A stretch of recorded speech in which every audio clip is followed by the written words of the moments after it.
आज हम स्टार्ट कर रहे हैं यूनिट 15 पढ़ना, जिसका नाम है food preservation and maximisation of nutritional benefit. इसका मतलब क्या होता है? इसका मतलब ये है कि हम पढ़ेंगे इसमें कि फूड को कैसे प्रिजर्व करना है और उसका न्यूट्रिशनल बेनिफिट हम कैसे मैक्सिमाइज कर सकते हैं। माइक म्यूट कर लो सभी अपना। इंट्रोडक्शन पढ़ते हैं। तो फूड प्रिजर्वेशन मीन्स मतलब क्या होता है कि फूड को सेफ रखना, हेल्दी रखना और साथ में usable for a longer time, मतलब उसको हम लंबे टाइम तक यूज कर सकें। बाय प्रिवेंटिंग स्पॉइलेज, मतलब वो खराब भी ना हो। स्पॉइलेज जो है वो मेनली क्यों होती है? क्योंकि उसमें माइक्रो ऑर्गेनिज्म मतलब बैक्टीरिया, ईस्ट, फंगस की ग्रोथ होने लगती है, या तो उसमें क्या हो जाता है एक्शन ऑफ नेचुरल एंजाइम। जैसे उसी में जो एंजाइम्स प्रेजेंट है ना, खाने में भी एंजाइम्स होंगे, कुछ सब्सटेंसेस होंगे, केमिकल सब्सटेंसेस होंगे, वो डिनेचुरेट होने लगते हैं, टूटने लगते हैं या खराब होने लगते हैं। तो एम क्या है फूड प्रिजर्वेशन का? कि सबसे पहले सेल्फ लाइफ बढ़ा सके हम फूड की, ठीक है। दूसरा, फूड वेस्टेज कम कर सके। तीसरा, न्यूट्रिटिव वैल्यू को मेंटेन कर सके। तीसरा, सीजनल फूड्स जो है वो थ्रू आउट द ईयर हमारे पास अवेलेबल रहे। जैसे मटर जो है वो ठंड में आता है, पर आजकल लोग क्या करते हैं, मटर को फ्रोजन कर लेते हैं, फ्रीजर में रख लेते हैं और फिर उसे साल भर यूज करते हैं ना। इमली के साथ भी यही करते हैं, इमली को भी रख लेते हैं, फिर खटाई वगैरह बनाने के लिए यूज करते हैं। अच्छा, सेल्फ लाइफ जिन फूड्स में होती है उनको क्या बोलते हैं? पढ़ा था कल, देखो जल्दी जल्दी बताना, टाइम वेस्ट नहीं करना। पता है तो, नहीं पता है तो। क्या बोलते हैं जिन फूड्स की सेल्फ लाइफ बहुत कम होती है?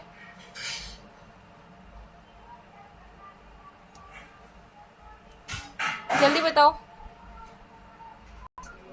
सॉरी मैम, आगे सुनिए। पेरिसेबल फूड्स बोलते हैं उनको, ठीक है, जिनकी सेल्फ लाइफ बहुत कम होती है। जिनकी थोड़ी लंबी होती है उन्हें non perishable, semi perishable foods बोलते हैं। और जिनकी और ज्यादा लंबी होती है, जैसे अनाज हो गया, साल भर की लाइफ स्पैन होती है, उन्हें नॉन पेरिसेबल फूड्स बोलते हैं, ठीक है। प्रिंसिपल्स एंड मेथड देखिए। जिसकी कम होती है उसे क्या बोलते हैं? उसको पेरिसेबल फूड बोलेंगे। जैसे आज ही का खाना शाम को खराब हो गया, कल खराब हो गया, सिर्फ इतने बीच में खाना है, तो पेरिसेबल कहलाएगा वो।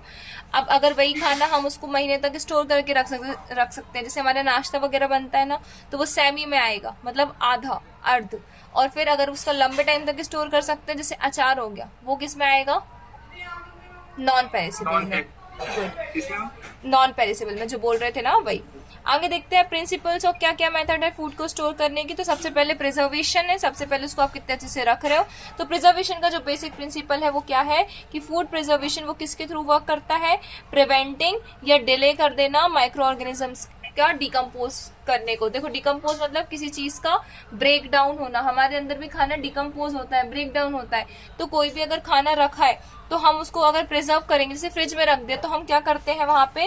प्रिवेंट करते हैं, मतलब रोकते हैं, या तो डिले कर देते हैं, क्योंकि फ्रिज में भी तो रखा रखा सामान खराब हो जाता है ना एक टाइम बाद। तो हम देखो, एकदम से नहीं होता, एक टाइम बाद होता है, मतलब हमने वहां पे डिले कर दिया है।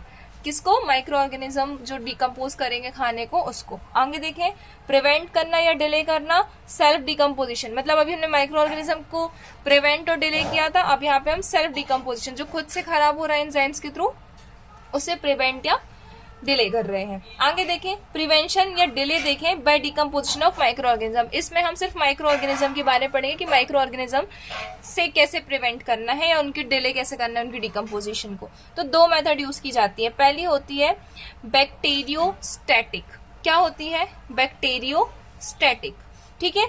देखो, नाम से समझो, बैक्टीरियो मतलब बैक्टीरिया, हाँ या ना,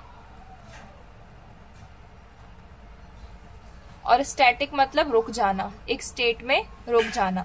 तो इसका मतलब हम बैक्टीरिया को ग्रोथ को रोक देते हैं, ठीक है। तो this method stop growth and activity of micro organisms, ठीक है, विदाउट किलिंग देम। उनको मारेंगे नहीं, बस उनको रोक देंगे। एग्जाम्पल, सुखा दिया चीजों को, जैसे हम पापड़ को सुखा कर रखते हैं। इवन जो अमकरिया, पता है क्या होता है? देखो जल्दी जल्दी रिस्पॉन्स करना, रिस्पॉन्स नहीं कर रहे हो आज आप लोग। अमकरिया पता है क्या होता है, हाँ या ना? नहीं। आम जो होते हैं ना, कच्चे आम जो होते हैं, उनको काट के ना सुखा लिया जाता है, फिर दाल वगैरह में डाल के यूज करते हैं, तो खट्टा खट्टा लगता है, अगर ऐसा होता हो, सुना हो तो, ठीक है। तो ये हो गई ड्राई की प्रोसेस। पापड़ को भी ड्राई करते हैं। फिर अचार को हम स्टोर करके रख लेते हैं। अचार को कैसे रखते हैं? फिर उसमें बहुत सारा नमक और सरसों का तेल डाल देते हैं ना अचार में। ठीक है। ठीक है, फिर सॉल्टिंग, वही जो मैंने बताया, नमक डाल देंगे। फिर शुगर का भी यूज करते हैं। फिर स्मोकिंग, अब स्मोकिंग ये वो वाला धूपपान वाला स्मोकिंग नहीं है, ये वाला कौन सा स्मोकिंग है, किसी चीज को स्मोक करके गर्म करके रखना, उसके बाद या तो फ्रीज कर दिया। आगे देखो क्या लिखा है, bacteria Seidel method, bacteria Seidel method. अब इस मेथड में क्या होगा, देखो बैक्टीरिया मतलब बैक्टीरिया, ठीक है, या माइक्रो ऑर्गेनिज्म, और रिसाइडल मतलब होता है किसी चीज को मार देना, किल कर देना, रिसाइड कर देना। तो बैक्टीरियाइसिडल मेथड में क्या होता है, इस मेथड में हम माइक्रो ऑर्गेनिज्म को मार देते हैं, इसके पहले वाली मेथड में मार नहीं रहते। एग्जाम्पल क्या, गरम कर दिया, दूध हम बहुत ज्यादा गरम कर देते हैं, एक टेम्परेचर से ज्यादा उबाल देते हैं, केमिकल्स डाल दिया, ठीक है, जैसे इरेडिएशन कर दी। अब बैलेंस इज नेसेसरी, अब इन सब में क्या है, बैलेंस जरूरी है। अच्छा, इसमें लिखा है इरेडिएशन, पता है ना इरेडिएशन क्या होता है कि बता दूं, क्योंकि पूछते तो हो नहीं आप लोग,